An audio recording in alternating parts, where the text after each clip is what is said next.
이 땅을 하나님의 뜻 가운데 통치하신다는 것을 우리 성도들은 절대로 의심하면 안 됩니다. 이 세상은 사람이 다스리는 게 아닙니다. 하나님이 다스리는 거예요. 겉보기에는 사람이 다스리는 것 같고 사람이 하는 것 같지만 그 모든 배후에는 누가 이 모든 것들을 주관하시냐면 하나님이 하십니다. 하나님께서 이 세상을 모든 일들을 결정하셔요. 그래서 우리 성도들은 하나님께서 이 땅에 일어나는 모든 일에 하나님이 주인이라는 것을 알아야 돼요.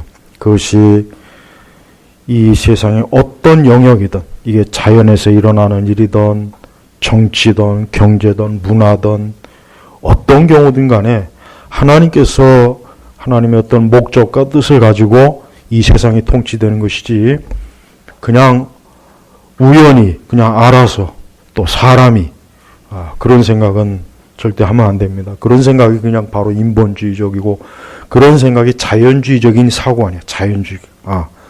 모든 원인의 제일 원인은 하나님이셔요. 근데 옛날 우리가 서구의 세계를 보면은 17세기, 18세기까지는 그런 생각들이 대부분의 사람들이 다 가지고 있어요.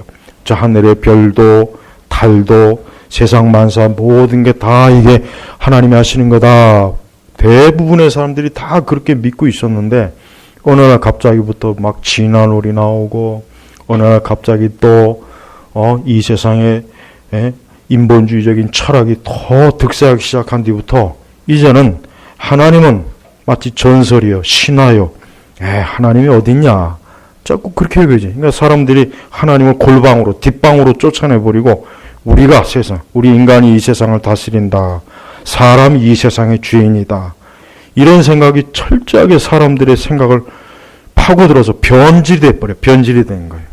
오늘날 여러분, 이 서구 세계나 미국이나 왜 저렇게 혼란하냐? 하나님을 자신의 생각 속에서 삶 속에서 쫓아내니까 혼란이 오는 거예요. 오늘 하나님은 무질서의 하나님이 아니시고 이 무질서는 다른 번역본에 보면 혼란의 하나님이 아니시고 그랬어요. 그러니까 하나님은 모든 것들을 질서대로 하나님은 통치하시는 분이에요. 근데 사람은 어때요? 혼잡스러워. 사람은 혼란해요. 하나님께서 역사하시는 것은 질서가 있고 거기는 화평이 있고 거기는 모든 것이 균형 잡히지만 하나님이 없는 곳은 뭐가 있냐면 혼란만 있어요. 혼란. 가정도 하나님께서 그 가정을 주권적으로 지배하시면 그 가정이 평안하고 혼란이 없지만 하나님께서 그 가정을 주권적으로 통치하지 않으시면 혼란이 있어요. 한 사회나 국가도 마찬가지입니다. 한 사회나 국가도요, 하나님께서 그 사회, 국가에 그런 하나님을 경외하는 사람들이 많아지면 그 사회와 국가가 안정이 돼요. 안정이 됩니다. 그러나 하나님 경외하지 않고 마귀를 섬기고 우상을 숭배하고 귀신을 섬기고 불의하고 악하면 그 사회와 국가가 어떻게 되냐면은 우리나라처럼 되는 거예요. 우리나라. 멀리 갈 것도 없어요. 지금 우리 한국 사회가 얼마나 혼란스럽고 어지럽습니까? 이게 왜 그렇습니까? 하나님이 점점 하나님의 이 거룩함이 사라지니까 그렇게 되는 거예요. 원인이 다 있는 것이에요. 그래서 하나님은 무질서의 하나님이 아니시고 하나님을 믿고 하나님을 섬기는 사람은 그 삶에 혼란이 없어집니다. 혼란. 그래요. 여러분, 아무리 삶이 정말 어느 누구라도 그래요. 어떤 인생이라도 그 삶이 막 혼란스럽다. 무질서하다. 난잡하다. 복잡하다. 도대체 그 삶이 어떤 삶인지 모르겠다. 그냥 그 인생을 그냥 꼬여 사는 사람이 있어요. 그런 사람도요, 예수님 믿으면 그 삶이요, 질서가 잡혀요. 하나님께서 그 삶을 질서를 잡아주시는 거예요. 그래서 우리는 우리 개인이나 우리가 세상이 혼란스럽다, 어지럽다, 복잡하다, 뭔가 그렇게 무질서하고 파괴적이 그럴 때는 제일 먼저 우리가 찾아야 할 분이 누구냐면 정말 하나님을 찾아야 돼요. 혹시라도 여러분이 속한 어느 곳이 싸움이 많다 그러면은 그 싸움을 가라앉히려면은 하나님 앞에 기도하면 싸움이 가라앉습니다. 하나님 앞에 기도하면 싸움이 가라앉아요. 그러나 기도하지 않고 자기가 그 싸움을 해결해 보려면 더 싸움이 더 커져 버려요. 더 커진다니까요. 그러니까 우리는 이 세상과 이 땅이 혼란하다, 무질서하다. 이럴 때는 이게 바로 사람이 하나님을 찾지 않고 하나님을 예비하지 않고 하나님을 구하지 않으니까 이렇게 되는구나. 제가 우리 성도 가정에 항상 가정예배를 드리라고 하는 이유가 뭐냐면 가정예배를 드리면 그 가정이 절대 혼란이 없어요. 아주 그 가정이 하나님으로 인해서 하나님을 모시면은 그 가정이 질서가 잡혀요. 그러나 가정예배를 안 드리면요, 그 집안이 혼란합니다. 혼란하고 복잡하고 다툼이 있고 싸움이 있고 번잡스러워요. 이게 가정예배를 꼭 집에서 드려야 돼요. 매일매일. 우리가 뭐 청교도들처럼 하루에 1시간씩, 하루에 3번씩 가정예배를 못 드리죠. 그렇게 드리면 얼마나 좋겠습니까? 우리가 그렇게는 못 드려도 적어도 우리가 하루에 한 번은 하나님 앞에 예배를 드려야 돼요. 우리의 자녀들과 우리의 부모님들과 함께 가정에서 찬송을 부르고 말씀을 펴고 기도를 할 때 그 가정이 어때요? 질서가 잡히는 거예요. 질서 하나하나 질서가 잡히고 안정이 되고 평안해요. 이건 틀림없는 사실입니다. 한 개인의 삶도 마찬가지고 가정도 마찬가지고 사회도 마찬가지예요. 이 사회가, 우리 한국 사회가 이렇게 복잡한 제일 원인이 뭐냐? 그것은 하나님을 모시지 않고 이 귀신과 우상과 이 악마, 마귀들을 자꾸 끌어들이니까, 그러니까 하나님께서 평안을 안 주시는 거예요.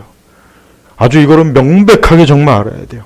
로마 천주교를 끌어들이고 불교를 끌어들이고 무당을 끌어들이고, 얼마 전에는 또 무슨 이 전염병을 퇴치하겠다고 무당들 끌어들여다가 또 구술했죠. 그게 망할 짓이지. 그러고 나서 덮어졌어요. 그러고 나서 덮어졌다니까. 그러고 나서 서울 경기가 덮어졌어요. 이 무당들이 활기를 치고 난 뒤에 덮어졌단 말이에요. 봐요, 생각해봐요. 언제부터 더 확산이 했나? 그 무당 짓거리, 국거리 하고 난 뒤부터 덮어졌다니까요. 한번 보시라고요. 하나님께서는 하나님을 경외하지 않고 하나님을 사랑하지 않고 하나님을 존중하지 않는 것은 절대 하나님께서 질서, 평안 안 주셔요. 계속해서 어지럽게 한다니까요. 오늘 말씀도 하나님 무질서의 하나님이 아니시고, 이 말씀의 배경이 뭡니까? 고린도 교회가 사실 굉장히 복잡한 교회예요. 그 앞 계속 보면은 무슨 방언의 은사, 무슨 놈의 은사, 뭐 해가지고 아주 교회가 시끄럽죠. 교회가 온갖 더러운 죄악들이 가득하죠. 이상한 사람들도 많죠. 그러니까 이 고린도 교회가 혼란스럽고 혼잡한 거예요. 그래서 바울이 지금 하나님은 무질서의 하나님이 아니시고, 이 얘기는 뭡니까? 고린도 교회가 지금 보니까 하나님을 제대로 믿고 있지 않구나. 하나님을 제대로 경외하지 않구나. 그러니까 지금 이 고린도 교회가 이렇게, 그러니까 너희들이 지금 복잡한 것이다. 너희가 그래서 지금 교회가 분란이 많고 싸움이 많고 지금 교회가 지금 이렇게 아주 엉망진창이 되는 것이다. 그래서 하나님께서 이 말씀을 바울을 통해서 주시는 거예요. 하나님은 무질서의 하나님이 아니시고, 고린도 교회가 진짜 하나님을 경외하고 사랑한다면 교회가 그렇게 혼란스럽겠냐? 교회가 그렇게 온갖 은사쟁이들이 설쳐대면서 교회를 들썩들썩 하겠느냐? 성도라는 무리들이 죄를 짓고 뻔뻔스럽게 앞에 나와서 주여주 하겠느냐? 책망하는 말씀이에요. 사실 이 말씀이. 그래요. 하나님을 참되게 경외하지 않는 것은 무질서예요. 질서가 없는 거예요.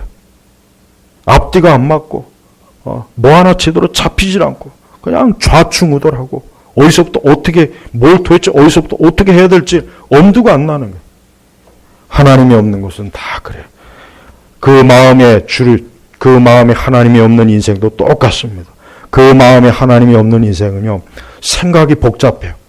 많은 생각들이 들어왔다 나갔다. 그러니 정신병이 안 걸리겠습니까? 그러니 우울증이 안 오겠어요? 그러니 잠이 오겠어요?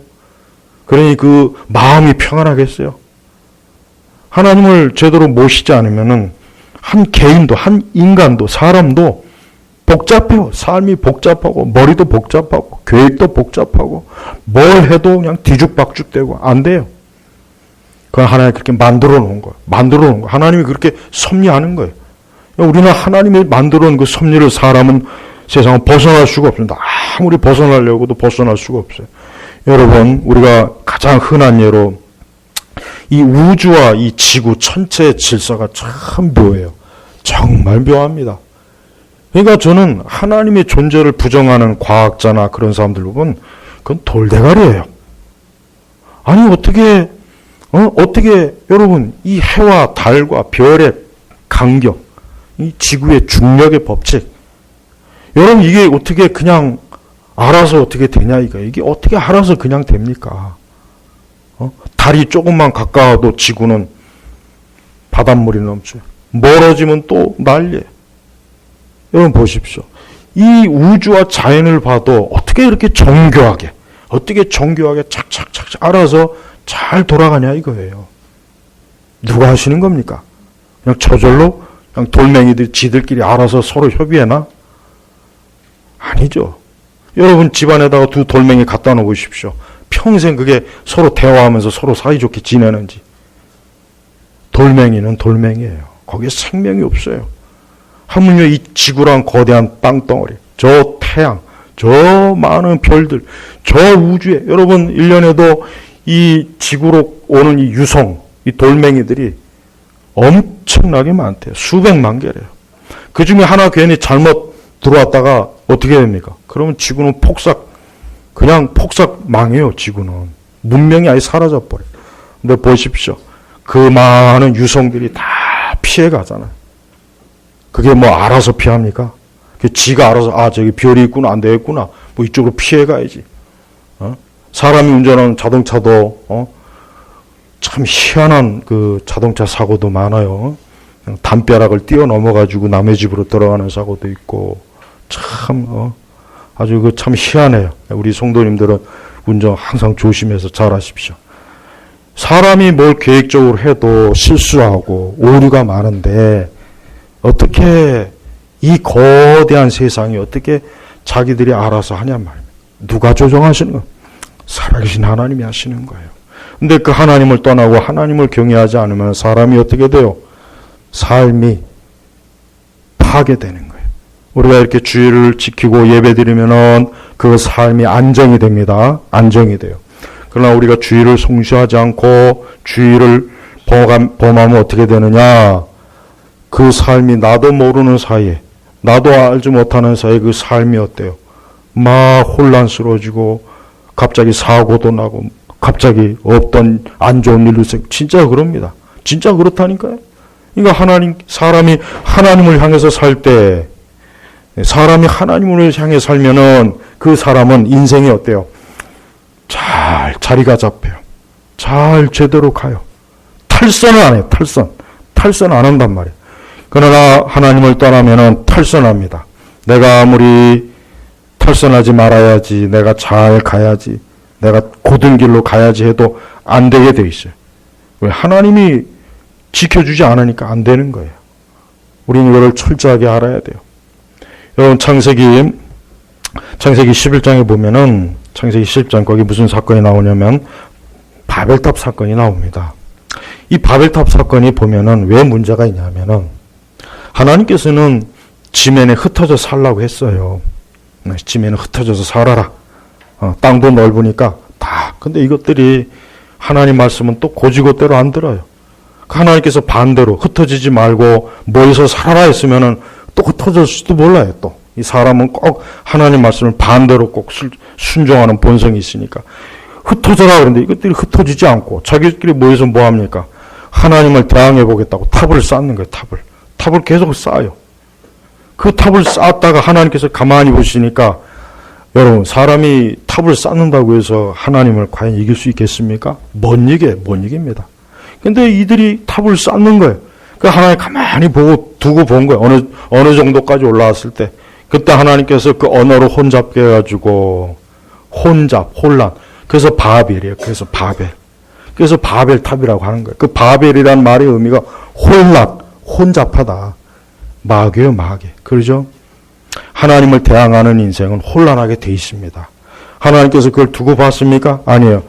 하나님께서 그 하나님을 대항해서 탑을 쌓는 저들의 언어를 흐트러니까 결국은 어떻게 합니까? 결국은 무너져 버렸어요. 다 흩어져 버렸어요. 흩어져 버린 거예요. 그러니까 이렇게 하나님을 경외하지 않으면요, 삶이 내가 아무리 노력해도 안 됩니다. 아무리 내가 잘하려고 해도 삶이 허무하죠. 흐트러지죠. 무질서해지죠. 복잡해지죠. 살기가 힘들어요. 살기가 힘듭니다. 이게 원리예요, 원리. 그래서 귀신과 우상을 섬기는 인생들을 보면은 그 사람들 밤에 제대로 잠을 편히 못 자요. 귀신이 가만 안 놔둡니다. 우상을 섬기는 사람들, 절에 그렇게 다니고 수시로 불공하는 사람, 무당 찾아가면서 수시로 푸닥거리하는 인생들 보십시오. 그 얼굴 딱 보면 벌써 그 얼굴에 뭐가 나오냐? 벌써 혼란해요.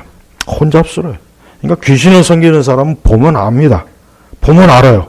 절에 오래 다니는 보살들, 무당 수시로 그냥 푸닥거리하는 그 무당 그 보면은 벌써 딱 얼굴만 봐도 딱 보면은 야, 이 사람들은 귀신에 잔뜩 사로잡혔구나. 벌써 삶에 안정이 없어, 평안이 없어요.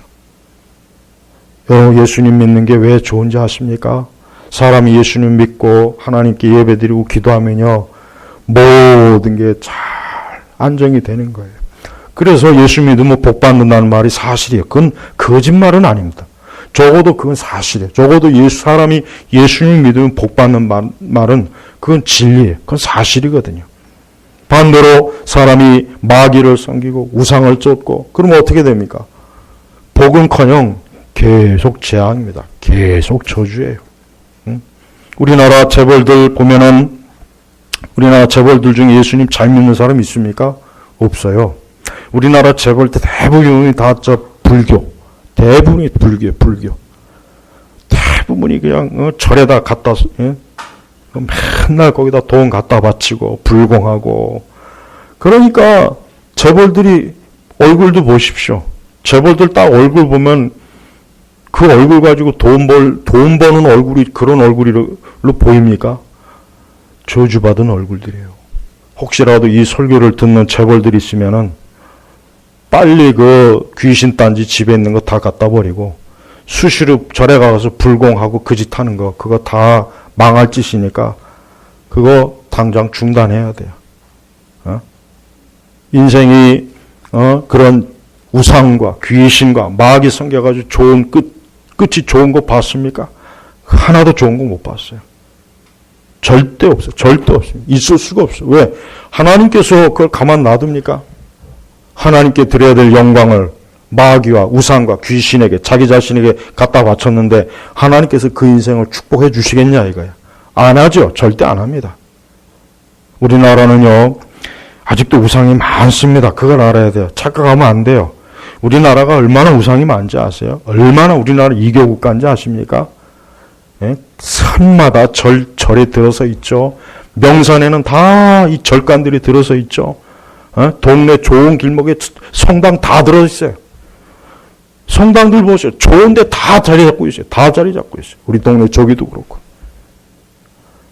나라 곳이 보면은 우상, 마치 이스라엘 백성들이 자기 땅에다가 바알과 이사벨과 온갖 잡단신들 잔뜩 뭐라 하니까 하나님께서 그 이스라엘 땅이라도 하나님 축복합니까? 저주하잖아요. 저주하잖아요. 그러니까 맨날 전쟁이 있고 싸우고 죽이고. 여러분 열왕기상 역대기상을 읽어보세요. 다윗이 있을 때는 절대 그런 거 허용을 안 했거든요. 그러니까 하나님께서 다윗이 통치할 때는 그 나라가 이스라엘에 광대했는데 그 이후에 솔로몬부터 시작해가지고 이것들은 하나같이 그렇게 하나님께서 하지 말라고 하는 그 우상을 끌어다 놓고 산당을 짓고 하니까 하나님께서 평안을 안 주는 거예요. 안 주는 겁니다. 우리 성도들도요. 절대 우리 예수님 경외하는 것 빼고 다른데 눈을 돌리면 안 돼요. 이 세상은 우상이 가득해요. 우리가 사는 이 나라와 이 사회도 우상이 얼마나 많습니까? 저 불교와 천주교만 없어도 저 무당들만 없어도 우리 대한민국은 살만한 곳이에요. 그런데 저런 우상과 더러운 잡심들이 저렇게 그냥 요사를 떨고 있으니까 나라가 혼란스럽고 많은 사람들이 어지러워하고 자살을 하고 뭐 좀 될만하면 팍팍 주저앉아요. 여러분 삼국시대도 봐요. 삼국시대부터 우리나라 봐요. 불교가 들어오고 난 이후의 역사도 봐요. 뭐 되는 게 뭐가 있어요. 뭐 좀 될만하면 이상한 놈 나타나가지고 주저앉히고 나라 꼴을 엉망으로 만들고 우리나라도 좀 될만하니까 어디서 이상한 것들이 이 종북 주사파들이 기어 올라와가지고 나라를 온통 파괴시키고 어린아이 지금 어린아이들 우리 아이들 저 학교 이런 가르치는 교과 과정 보십시오. 이게 도대체 어떤 아이들로 어떤 인생을 만들려고 그런 교과 과정을 엄마 죽이라는 숙제나 내주고 말이야. 여러분들 숙제 검사 잘하세요. 거기 엄마 아빠 죽이라는 숙제 은근히 많으니까 조심해야 돼. 그러니까 우상을 섬기면 혼란해요. 우상을 섬기면 혼란합니다. 하나님 떠나면 점점 사람은 좋은 꼴 못 봅니다. 나쁜 꼴만 자꾸 봐요. 그래서 교회를 다니다가 안 다닌 사람들 가만히 보면은 그 삶이 어때요? 괴로움이 많습니다. 교회를 잘 다니다가 어느 순간부터 교회 떠나고 신앙 떠난 사람들 보면은 하나님께서 그 인생을 어떻게 합니까? 이리저리 흔들어요. 고생을 많이 시킵니다.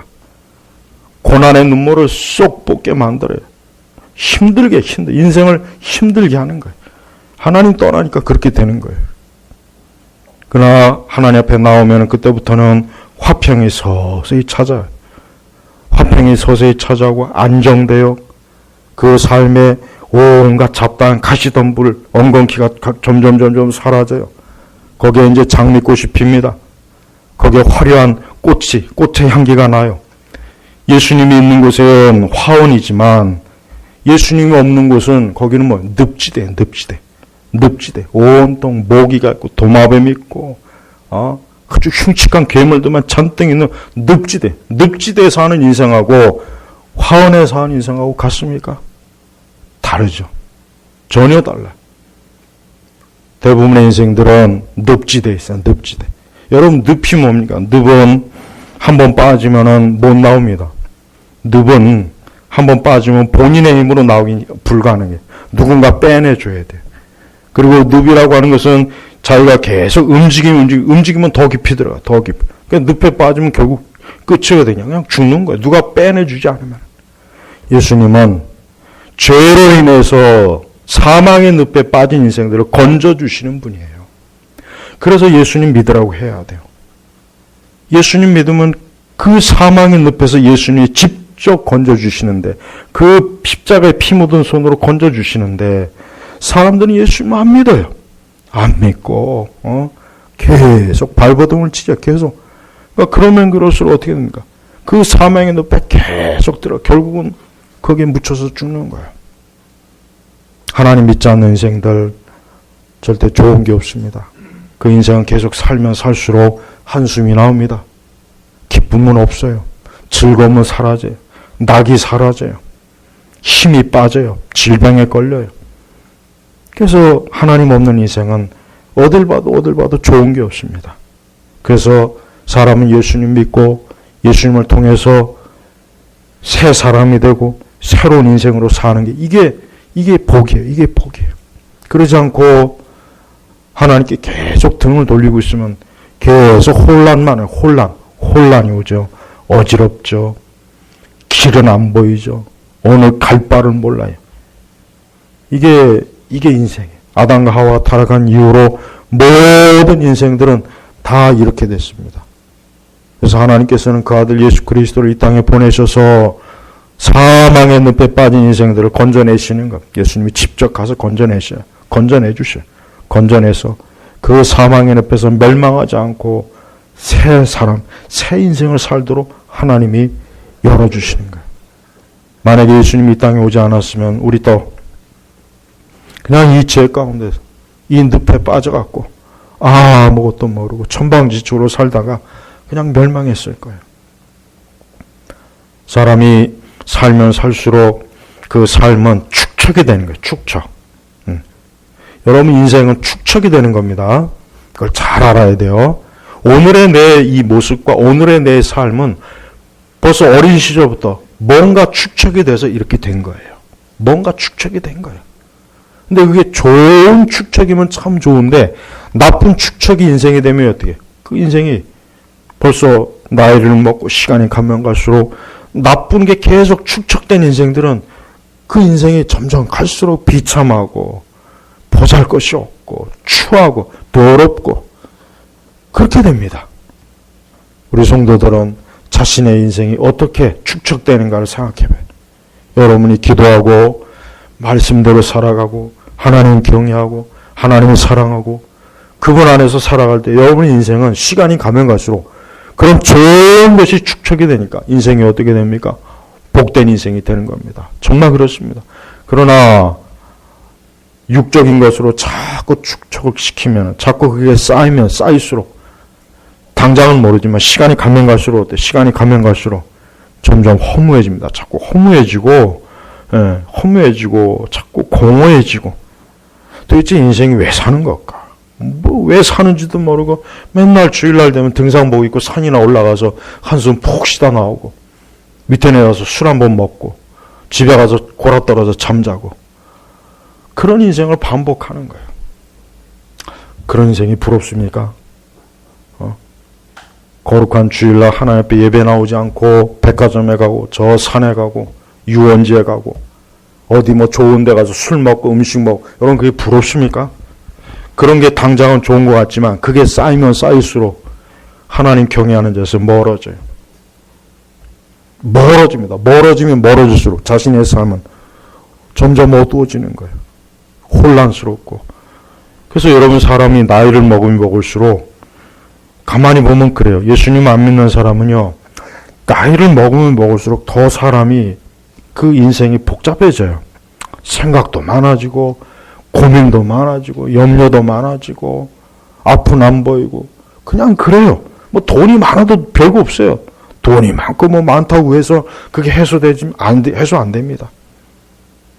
하지만 예수님 경외하는 사람들은 어때요?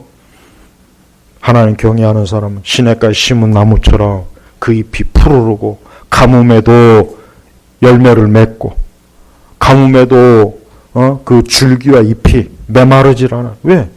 하나님을 경외하는 그 삶이 축적이 되니까 그 삶이 더 복된 것입니다. 더 나아지는 것이.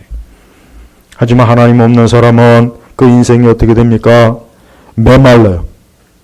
점점 물이 사라지는 거예요.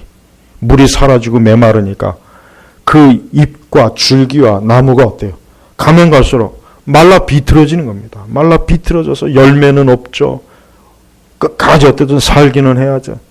안간 힘을 써도 생수가 없으니까 물이 없으니까 결국은 말라 비틀어서 결국은 죽는 거예요. 하지만 성도는 그렇지 않다고 했어요. 성도는 계속해서 생수가 되시는 예수님께서 생수를 공급해 주시기 때문에 어때요? 항상 푸르르고 항상 열매 맺고 항상 그 잎과 가지가 싱싱합니다. 그게 하나님께서 성경에서 인생을 비유한 거예요. 여호와를 경외하는 자는 늘 푸르릅니다. 열매가 있습니다. 안정됩니다. 혼란이 없어져요. 그러나 여호와를 경외하지 않는 자는 가면 갈수록 메마르고 가면 갈수록 고통이 오고 가면 갈수록 열매도 없고 가면 갈수록 상처만 나고 그래서 아주 혼란스럽고 힘들어요. 그래서 삶이 힘든 거예요. 그래서 우리 성도들은 하나님 경외하는 것을 기뻐해야 돼요. 하나님 경외하지 않는 자는 뭘 해도 좋은 날을 볼 수 없다. 하나님을 경외하지 않는 인생은 좋은 날과 좋은 때를 보지 못합니다. 하나님을 경외해야 좋은 날과 좋은 때를 보는 거예요. 절대 우리의 계산으로 살면 안 돼요. 내 계산으로 살지 마세요. 지금 내가 아무것도 없고 뭐 나를 도와주는 사람도 없고 나와 함께하는 사람도 없다고 해서 아유 앞으로 어떻게 되나 그런 걱정하지 마세요. 하나님께서 그와 함께 하시니까 하나님께서 그 인생사를 열어주시는 거예요. 하지만 하나님이 함께하지 않는 사람은 갈수록 가진 게 다 떨어져요. 자꾸 떨어지고 나중에 아무것도 남는 게 아무것도 없어. 아무것도. 빈털터리가 돼. 인생이 빈털터리. 그러니까 인생이 빈털터리가 된다는 게 얼마나 이게 고통이고 이게 얼마나 한심한 일입니까? 우리 성도들은 예수 그리스도를 믿는 이 일이 인생에 있어서 가장 하나님 주신 복이에요. 복. 이것만큼 더 좋은 복은 없고 이것만큼 더 나은 건 없습니다. 그러니 우리가 이 땅에서 이러한 하나님의 축복을 받은 걸 감사하게 여기십시오. 이걸 귀하게 여기십시오. 이걸 하찮게 여기지 마세요. 이걸 가장 내 삶 속에서 중요하게 여길 때 하나님이 좋아하시고 하나님이 사랑하시고 하나님 기뻐하십니다. 그러나 우리가 하나님을 사랑하는 것보다 다른 걸 더 만약에 마음에 쏟고 다른 데 더 눈길을 자꾸 돌리고 하나님 외에 다른 거에다 더 우리의 삶을 쏟아보면 하나님께서는 그 삶을 그렇게 좋게 만들어주지 않습니다. 하나님께서 또 흔들어서 그 삶을 또 뒤집어 부시고 혼란스럽게 해서 그때 다시 또 하나님을 찾게 만드는 거예요. 하나님은 이렇게 무질서의 하나님이 아니시고 오직 뭡니까? 화평의 하나님이시다. 화평. 평안입니다. 평안. 사람이 제일 원하는 게 평안이잖아요. 하루를 살아도 평안하면 좋잖아요. 평안하면. 근데 이 나라도 평안해야 되고 이 사회와 국가도 평안해야 되고 내 가정도 평안해야 되고 여러분이 일하는 직장도 평안하면 좋죠. 그죠? 여러분 일하는 직장도 평안하면 좋고 평안해야 되는데 가만히 보면은 평안이 아니라 요즘 우리 사회는 계속해서 이게 화평이 자꾸 사라져요. 자꾸 혼란스러워요. 이게 이제 점점 개인까지 더 직접적으로 와요. 점점 우리 사회나 우리 국가를 보면은 화평은 자꾸 없어지고 자꾸 혼란스럽고 자꾸 힘든 것만 자꾸 들어와. 힘든 것만 자꾸 스며들어요. 은근히 스며들어요. 왜 그렇습니까? 점점 하나님 경외하는 자리에서 벗어나니까 하나님 경외하는 사람들이 자꾸 사라지고 기도하는 사람이 사라지고 그 대신 악을 좋아하는 사람. 악이 있는 곳에는 화평이 없습니다. 악인에게는 화평이 없다 그랬어요. 성경에. 악인에게는 화평이 없다. 이사야서 말씀이. 악인의 삶을 뭐라 그랬냐면 꾸정물. 흙탕물이. 그러니까 악인은요. 자기가 발버둥 치면서 열심히 사는데 계속 흙탕물, 꾸정물만 잡고 나는 인생의 꾸정물이에요. 그러니까 악인은 화평이 없다. 하나님이 딱 단정을 시켜버려요. 단정. 하나님 경외하지 않는 사람들 화평 없어요. 절대 없습니다. 그 사람들 그 심령 속에는 계속해서 고독과 외로움과 허무함과 고통과 두려움과 온갖 세상 염려로 그 사람들은 매일매일 죽어나가요. 매일매일 장사를 치러요. 장례를 치러요. 매일매일. 그러나 예수님은 우리와 하나님 사이로 화평케 하시는 그분은 화목제물이 되시죠. 그래서 예수님 믿으면요. 화평이 올 수밖에 없어요. 예수님 믿으면 화평이 와요.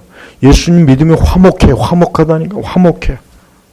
그러니까 예수님을 떠나면은 자꾸 멀어지고 그러면은 어둠이 자꾸 오죠. 싸움이 자꾸 오죠. 분쟁이 오죠. 다툼이 오죠. 이건 법이에요, 법. 그래서 우리는 매 순간 화평의 하나님, 이 화평의 하나님이 나의 주인이요, 나의 목자이시오. 이분이 내 인생의 인도자시고 내 인생을 지도하시는 분이고 내 인생을 축복하시는 분이라는 것을 여러분 절대 의심하지 마시고 하나님 믿는 것 자체로 나는 이제 아무 부족함이 없다. 여호와는 나의 목자시니 부족함이 없으리로다 그랬잖아요.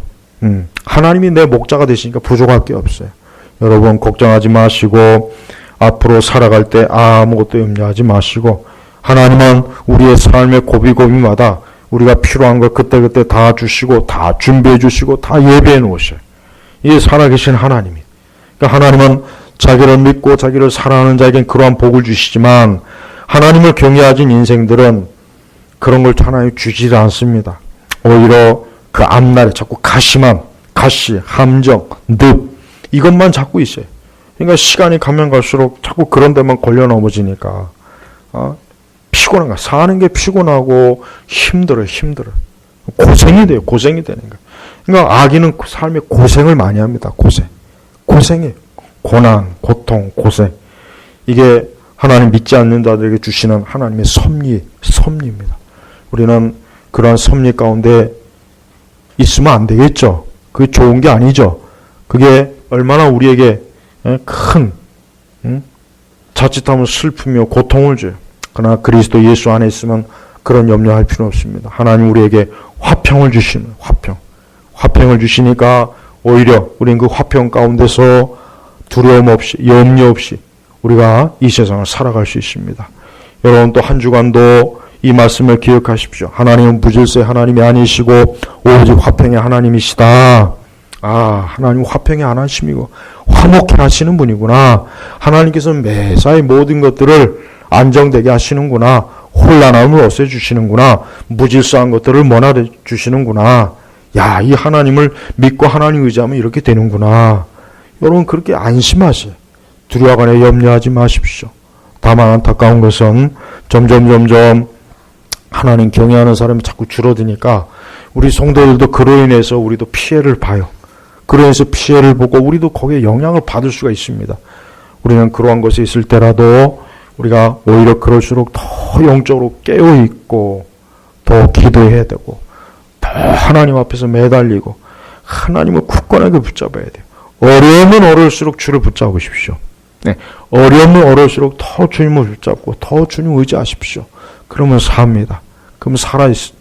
그럼 살 길을 하나님 열어주시고 모든 악한 길은 다 하나님이 차단해 주시고 악인의 악한 짓도 우리에게 재앙으로 오지 못하도록 하나님이 다 보살펴 주시는 거예요. 저는 수많은 인생들이 그 삶이 무질서하고 화평이 없고 그 삶이 자꾸 기복이 많고 흔들리고 그 원인은 단 한 가지입니다. 그 인생의 주인이신 예수님이 안 계시니까 예수님을 멀리하니까 그렇게 되는 거예요. 저는 우리 성도들이 매사에 예수님을 가까이하고 예수님과 함께하고 예수님과 동행함으로 그 삶이 질서가 있고 안정되고 그 삶에 화평하고 모든 혼란한 것들은 다 몰아가고 그래서 그 삶이 항상 기쁨의 열매 소망이 가득한 인생이 그렇게 살기를 저는 주의 이름으로 축복합니다. 기도하겠습니다. 하나님 아버지 감사합니다. 오늘 시간에도 우리 주 하나님 아버지께서 우리 온 성도들에게 화평을 주시옵소서. 우리 온 성도들의 삶 속에 혹 무질서가 있거나 혼란함이 있거나 혼잡함이 있다면 이 시간 주 예수의 이름으로 그런 모든 것들이 다 쫓겨나가게 하시고 저들의 삶 속에 평안이 있고 질서가 있고 안정이 넘치도록 주께서 인도하시고 보호해 주시옵소서.